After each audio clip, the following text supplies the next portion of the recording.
السلام علیکم دوستو، رومی کی خوبصورت اقوال۔ تمہارا دل سمندر کی مانند وسیع ہے، جاؤ خود کو اپنی پوشیدہ وسعتوں میں تلاش کرو۔ دنیا نصیب سے ملتی ہے اور آخرت محنت سے۔ لوگ محنت دنیا کے لیے اور آخرت کو نصیب پر چھوڑ دیتے ہیں۔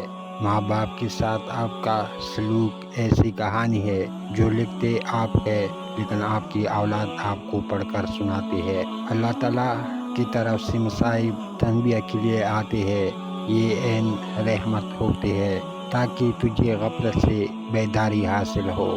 ڈر کی سوچ اور کشمکش سے باہر نکلو اور خاموشی میں زندہ رہو۔ دانائی کا تعلق بالوں کی سفیدی سے نہیں، عقل اور تجربے سے ہے۔ دل سیاہ ہو تو داڑھی کی سفید، بالوں کی کیا وقت۔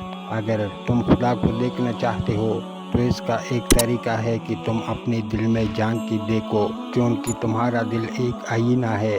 اگر یہ بدی سے پاک ہو تو اس میں خدا بھی نظر آ سکتا ہے۔ اللہ تعالیٰ جب کسی بندے سے ناراض ہوتا ہے تو اسے پاکیزہ لوگوں کی یکجہتی میں مشغول کر دیتا ہے۔ اگر میرا علم مجھے انسان سے محبت کرنا نہیں سکھاتا تو ایک جاہل مجھ سے 1000 درجہ بہتر ہے۔ جہاں دماغ کو صرف حد نظر آتی ہے، محبت وہاں بھی چھپا ہوا راستہ دکھا دیتی ہے۔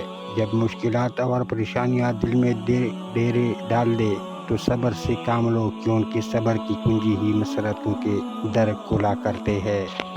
ہر انسان کو کسی مقصد کے لیے بنایا گیا ہے اور اس مقصد کو پورا کرنے کی خواہش اس کے دل میں ڈال دی گئی۔